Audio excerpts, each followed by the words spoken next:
Hello అండి, welcome back to మన కోస్తా రుచులు. ఈరోజు రెసిపీ వచ్చేసి చిన్నులపాయ కారంని ఎలా ప్రిపేర్ చేసుకోవాలో చూద్దామండి. సో ముందుగా చిన్నులపాయ కారం ప్రిపేర్ చేసుకోవడం కోసం ఏమేమి కావాలో ఐటమ్స్ ఒకసారి చూద్దామండి.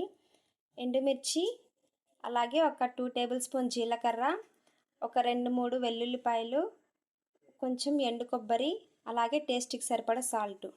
ఇప్పుడు చిన్నులపాయ కారంని ఎలా ప్రిపేర్ చేసుకోవాలో చూద్దామండి. ముందుగా ఒక మిక్సర్ జార్లోకి తొడిమలు తీసుకున్న ఎండుమిర్చిని యాడ్ చేసుకోవాలి.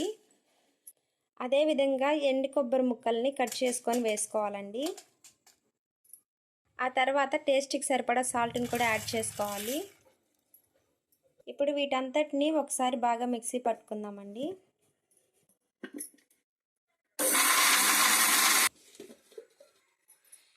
ఈ విధంగా మిక్సీ వేసుకున్న తర్వాత ఇప్పుడు ఇందులోకి జీలకర్ర అలాగే వెల్లుల్లిపాయను కూడా యాడ్ చేసుకుందామండి.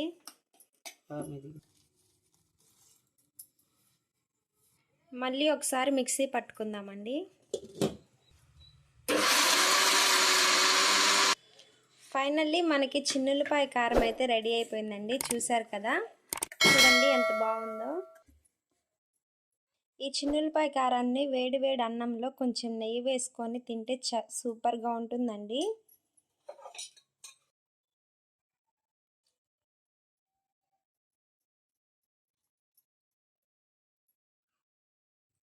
వావ్, టేస్ట్ అయితే చాలా బాగుందండి.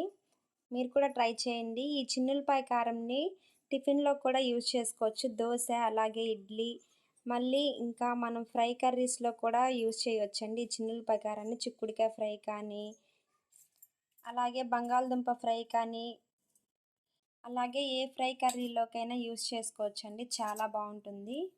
ట్రై చేయండి. మీరు కూడా ఎలా వచ్చిందో నాతో షేర్ చేసుకోండి.